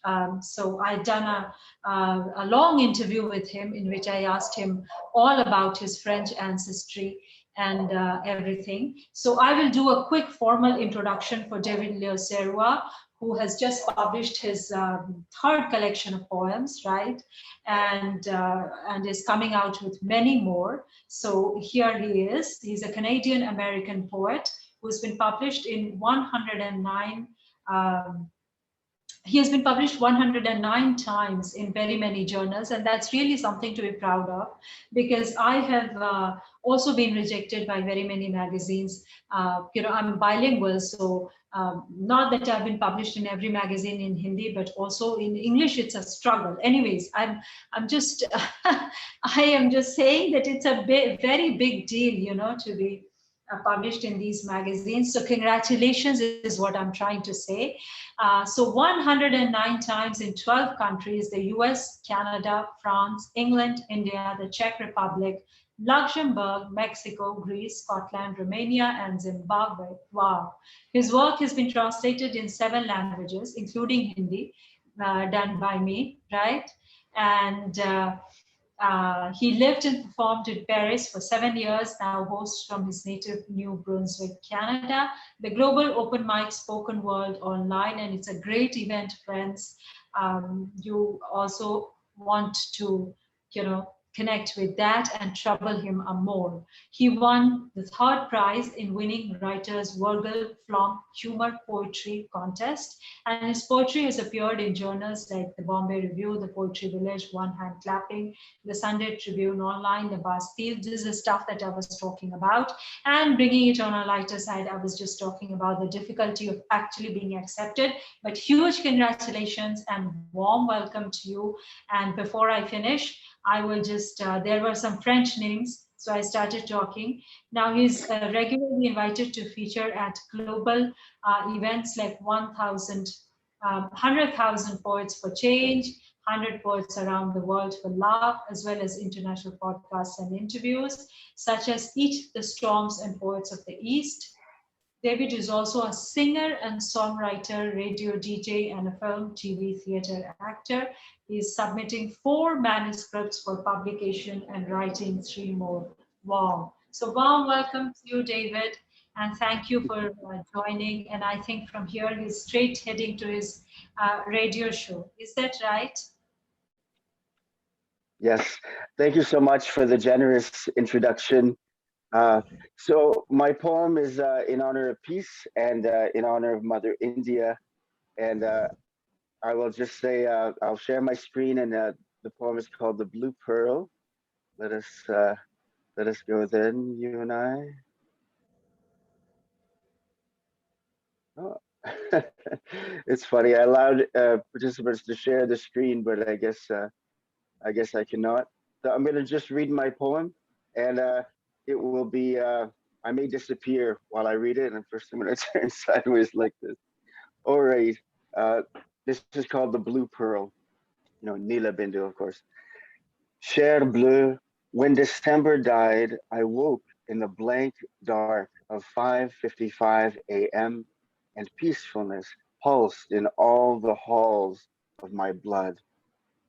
Poetry poured out of the eyes in the palms of my hands, blissful tears of indigo ink. For a moment, all my eyes were open, those in the soles of my feet, the eye of the heart, eternal witness, kaleidoscopic wheel of light between the brows, the eye at the root of my sentient spine, blue lotus of the throat, and the eye that desires to look upward opened its 1,000 petals in the fontanelle. 3 times before I broke night's fast, amidst the refrains of my morning chant, a vision of the blue pearl of pure consciousness, flash of light that flooded my head with wonder. As my other father, teacher's teacher, said, a yogi lives in astonishment. When I glimpse that sapphire sphere, my heart sinks into honey, a single taste of that truth. I know that the blue pearl, seen by sages throughout the ages, dwells in the crown of the head, inner treasure we all carry in the still soft fontanelle, smaller than a sesame seed, said to hold the whole cosmos within its glow. Serious seekers of liberation search lifelong for this vision. Blessed beyond measure, I wear our blue pearl everywhere, at times aware of its being there, and then I can see it clearly in your humble bone crown, open secret of the divine, hidden within, often the last place we look. Last night, Cher Bleu, before I abandoned my body to a soft bed of mantra, I sent you a question message from my wood and glass worldly monk's cell, where the visionary window gives a hint of freedom. What is the end of work without end? Blue pearl in the crown of the head. To anyone else, this might be a riddle, opaque koan, or cause for hard plastic laughter. How do I wish to wear the work I bear? As a steep ascent up a mountain made of dust that falls farther the harder and higher I climb. Use work as a sharp tool to carve liberation, you remind me, in the abrasive lotus where our rough spots are polished. Cher Bleu, forever we begin again, here on this well-lit paper stage of spotless awareness, where it is clear I am unreal, yet feel far more than these thin lines and circles can contain. 25 years in the past, I asked an elderly student of my guru, my other mother, what is enlightenment? After long silence, he said with half a laugh, it's not what you think. What is the end of words without end? Yes, I may climb an incline that falls beneath my feet, dust upon dust, when that's how I see it. I will hold my focus still within that indigo seed, Neela Bindu, the blue pearl, truer than our seemingly solid world. Your body born for ballet bows toward it natural, always.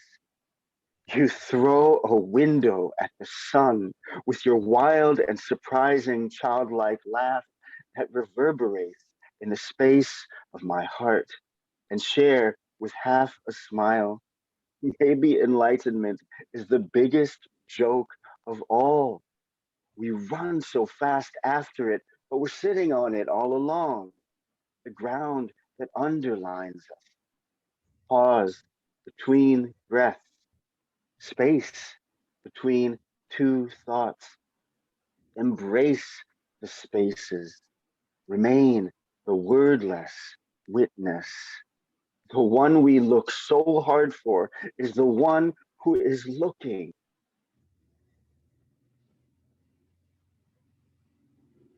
Thank you so much. Wow. Wow, that's an Very beautiful poem, but I did not get the last word. The one we look so hard for is the one? Is the one who is looking. Oh, wow. Wonderful. A beautiful poem. Thanks. Spiritual journey being described here of, quest and fulfillment in so many ways and so much more, right? So thank you so much. Thank you so much. David, thank you. What a pleasure and honor to have you here. And now our next poet is going to join us from Calcutta.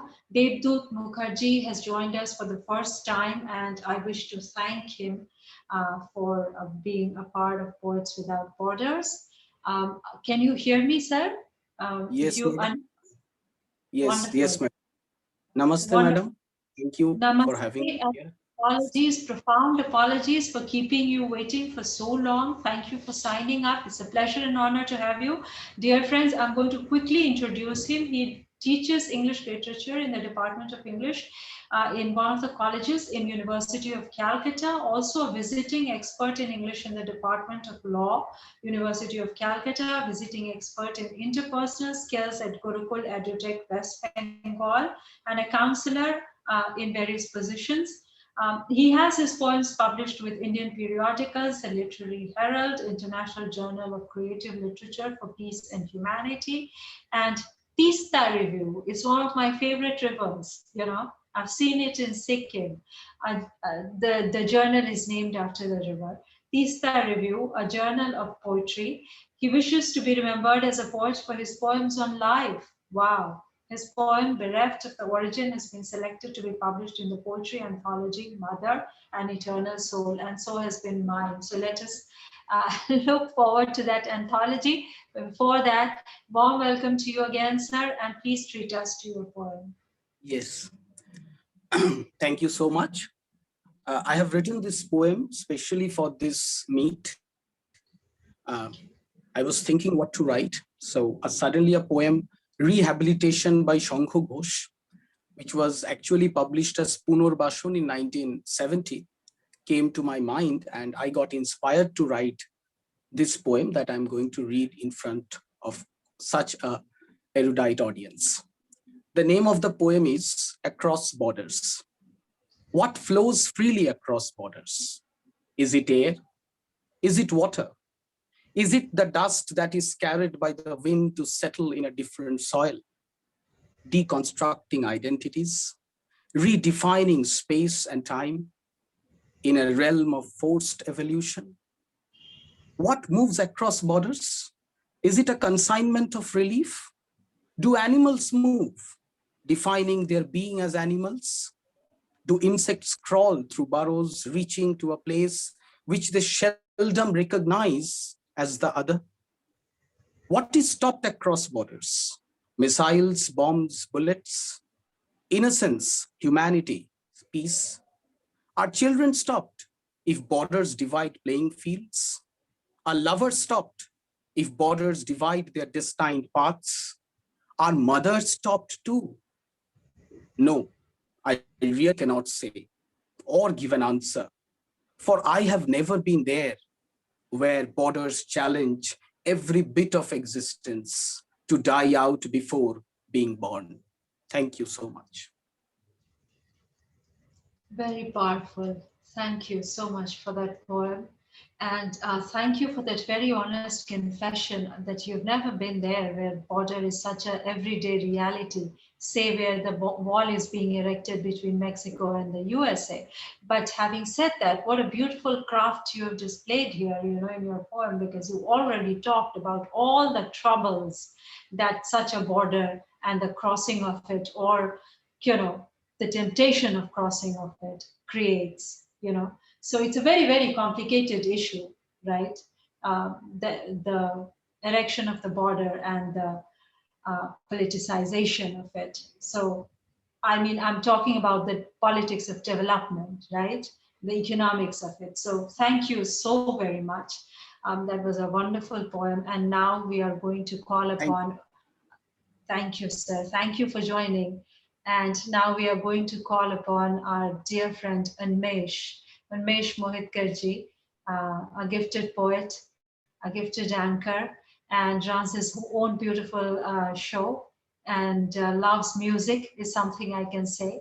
So warm welcome to you, and treat us to your poem. Thanks, Pankhuri. Wonderful to be part of such an amazing group of poets. Yeah, poets without borders, and you can become a poet only if you decide to break boundaries, right? So let's go to our my poem. It's about inclusion, and I think inclusion is the most ignored thing. Here we go. 14 years old teenager standing near the corner of the ground. They didn't invite him to play. It was always the same. The students ganged together against him. He was left alone, lonely. In a strange way, this was the sample of things to come in the future, where loneliness was his only friend. We are a race programmed to focus on exclusions based on race, caste, religion, sex, talent, or bald head. We are like vultures waiting to exclude people, to tell them, you don't belong here. This is me, this is my turf. Even if someone is perfect, he's not like us, he's too perfect to be true. We exclude people to include our own in our fold. The excluded are kept stranded at the boundary of village, town, heart, mind. It's really interesting when even the excluded practice exclusion, not their fault, because their so-called superior brothers taught them the same. Is this ever going to end? Or as the exclusionist says, only few people will be included and rest will be excluded, exterminated. I see people excluded because of their gender. What is their fault? You don't get an option to decide your gender or parents when you are born. Who are you to decide someone should be excluded or shunted, making them feel worthless, good for nothing, just because he has the spark and something which you don't have? No, this is not a war cry to exclude the exclusionist. Let us try to be inclusionist. Let us look at the aberration as wonders of creation. Let's not look at the faults. We all stand on fault lines. Let us not draw lines between us. We all have bloody lines clawed on our heart by life. Let's not be the furniture of this society. Let's dismantle the old furniture. Let's walk on new ways. Let's design a new society. Thank you. Thanks a lot. Wow. What was the line about the furniture? I just liked it so much and it has slipped out. Could you read? Let's not be the furniture of the society. Let's dismantle the old furniture. Wow, very beautiful way. And what a beautiful poem on the politics of inclusion and exclusion. Amazing. Beautiful, Unmesh sir. Thank you so much. Thank you. Yes, and now I have before, I am all ready with my poem in Hindi, and I am going to very briefly do a little bit of translation. My apologies for not being able to translate it, and I have reasons, I'm traveling and I'm just bombarded with some chores, and tomorrow, early morning, I have my passport renewal interview, so everybody do wish me good luck with all of that. Thank you. But before, troubling you guys so much, I also want to trouble Dawn with one more request. He's going to kill me. Can you hear me, Dawn? Govinda ji has been calling me because there is somebody who wants to read a poem, and if it is really difficult, then we can. Hi, there is somebody who has just joined us from South Africa. Dina, can you hear me, sir? Yes, I can hear you, but I'm sorry, I've been having connection problems, but it's good to hear all you wonderful poets. Thank you. Thank you so much. So do you wish to read a poem tonight, or do you wish to join with your poem another night? I can read a brief poem if that's all right with you. Yes, I think it is, and Priyanka Ghosh is here as well. Okay, great. So please, warm welcome to you, sir. And for everybody out there, he's a very accomplished poet, again, published worldwide, and a doctor by profession. So warm welcome to you, sir. Thank you. Let me just quickly, this poem was published in Glow Mag. My country, South Africa, has been racked by a tremendous number of problems. Corruption, theft of public funds, high-level government ministers involved in stealing. There's been a lot of looting and destruction in July 2021 this year. But this poem was published last year in August 2020, and it's basically a requiem. It's a poem of mourning about the way in which my country, South Africa, which began in 1994 with Mandela, with so much hope, has now unfortunately gone into terrible straits. We were one of the wealthiest countries in the world. We've got gold, platinum, diamonds, iron ore, coal. We've got all kinds of wonderful resources. But unfortunately, there is a tremendous amount of poverty. We've got the biggest disparity between poor and rich in the world. It's called the Gini coefficient.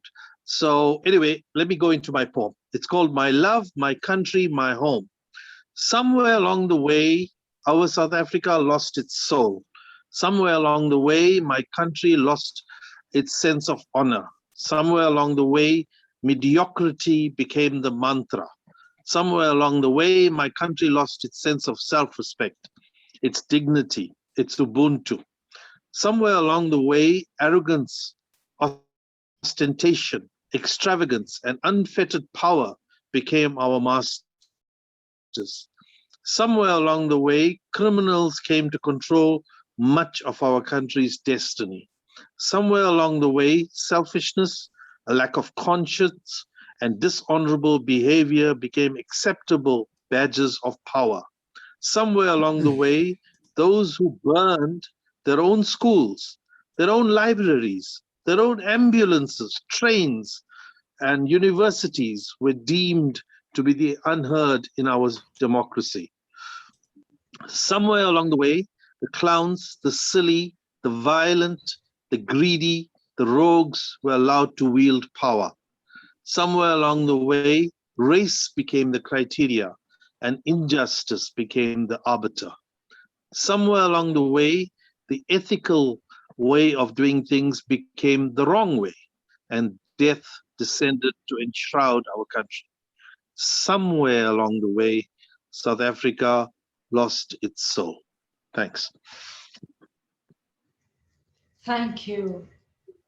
Thank you for that powerful poem, and thank you for this outspoken poem. Thank you for your, a little intro to the poem in the beginning.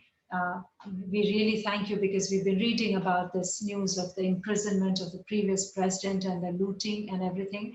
But your poem talks about so much more, goes so deep. Somewhere along the way, my country lost its soul, and thank you, sir. All I can say right now is thank you for that wonderful poem. Thank you so much. And now this young budding poetess, Priyanka, has joined us. She has tried to be many times.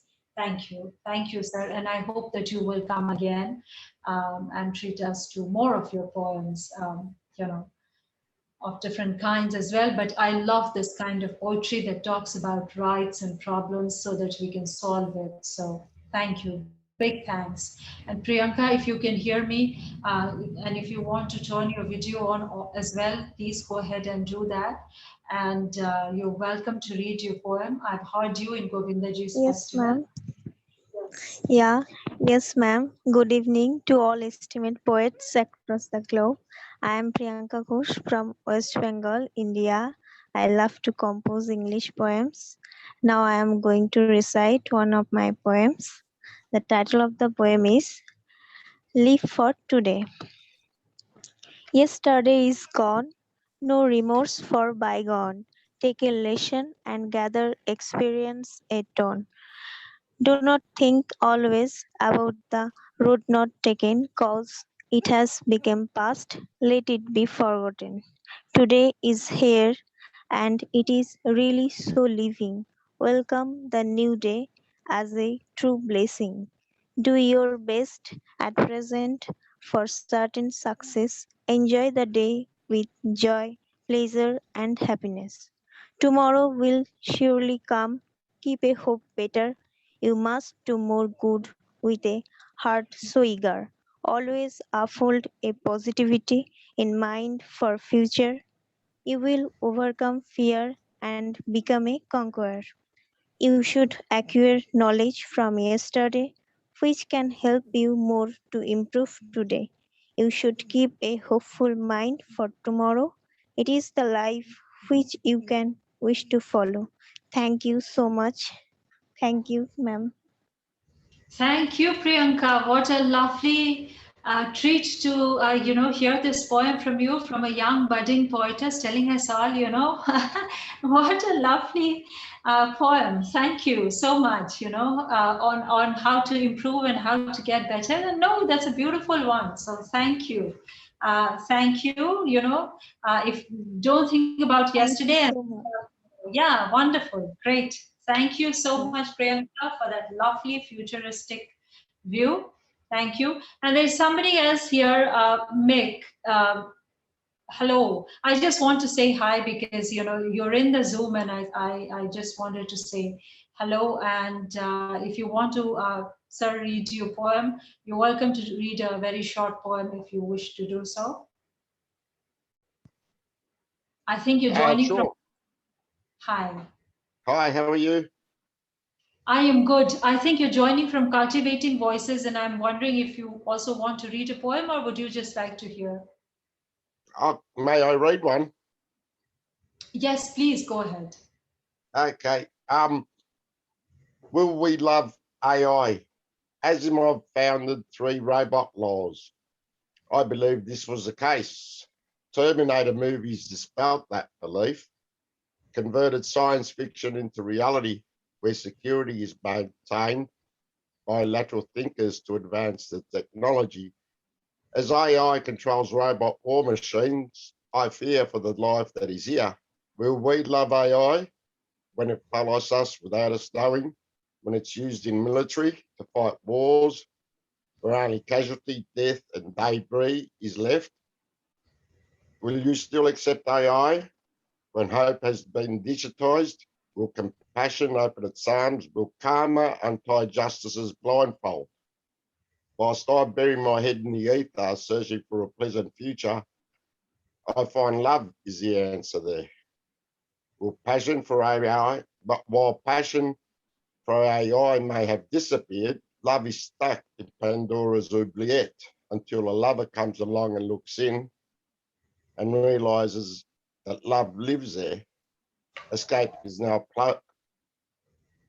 possible to close on the darkness of the future. A light shining through a pinholes of clouds where I walk into its rays. Peace decanters into the heart. Will I love AI when the machines return soulless to serve us peacefully once more? Love and faith will be a memory for our everlasting Saviour.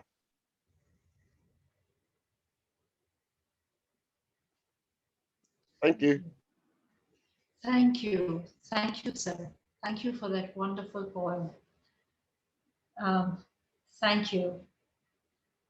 And now I think I am the last poet, and I will quickly read. This is a poem in Hindi. It's called Sainik, which means soldiers.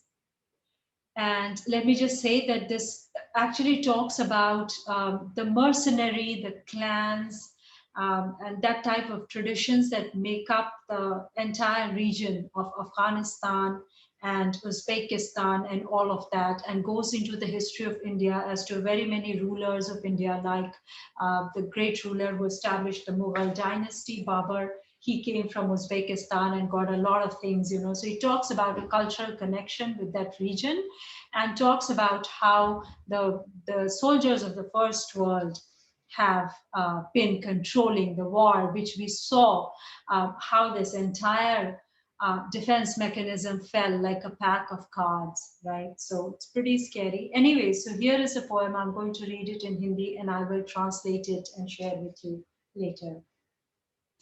उन्हें सैनिक कहा जा सकता था या मुमकिन है सिपाह सलार भी। वो एक परंपरा के योद्धा थे, किसी राजतंत्र के हरकारे नहीं, जिनके लिए जमीन उन्हें अर्जित करनी हो। दरअसल कोई साम्राज्य या सम्राट था भी नहीं, कबीलों का बना था वह खूंखार प्रदेश अफगानिस्तान। बाद में आए काबुल के किस्से और फेरी वाले, महमूद गजनी और मोहम्मद गोरी। शायद अफगानिस्तान से भी ऊपर ईरान नामक जगह से, जहां फारसी सभ्यता निखार पर थी, और समरकंद उज्बेकिस्तान से आया था बाबर। लेकिन उससे पहले मुसलमान शासन की सदियां बीत चुकी थी यहाँ, खिलजी तुगलक गुलाम वंश के शासन की। लेकिन बात तो वहां की है, बात तो वहां की है कबीलों के बने उस राज्य की, जिसकी अफीम की खेती ने केवल तहलका नहीं मचा रखा है तस्करी और चरस गांजे की दुनिया में, बल्कि जिसने मदरसे खोल रखे हैं युद्ध की तालीम देने के लिए, बल्कि कत्लेआम की। खूंखार कबीलों वाला वह देश जहां युद्ध छिड़ा है, जो युद्ध स्थल बना है खाड़ी और अरब तमाम नाराजगियों का, और जहां से युद्ध फैल रहा है हर कहीं। क्या वहां से लौट जाएंगे वो सैनिक जिनकी निंदा में समूची दूसरी तीसरी दुनिया की व्यवस्था लगी है, और जो लगभग मुट्ठी में थामे हैं सारा युद्ध। So basically it just talks about what the Taliban had been doing earlier before the soldiers came in again. Remember, there was a lot of opium plantation going on, and the kind of terror that was coming out, and we all remember the kind of operations that were done. So even CNN is critiquing this sudden withdrawal of the soldiers. I think Canada has also withdrawn soldiers. So that is what. So the poem this was written and published in 2016. So it just ends with this question. There is so much debate about, the soldiers being stationed abroad. Are they just going to withdraw one day and show it to the world how Taliban can just move in? So that is why I wanted to read this one. Thank you so much for hearing me. And thank you so much for joining, dear poets. You all have a wonderful evening. Thank you. Thank you very much. Thank you. It's been wonderful. Thank you. Thank you so much, Pankhuri. Thank you, Love you Pankhuri. all. Thank you, North Devon. Pankhuri. Thank you, Million. Thank you. Thank you, everybody. Beautiful as always. Thank you very much. Thank you.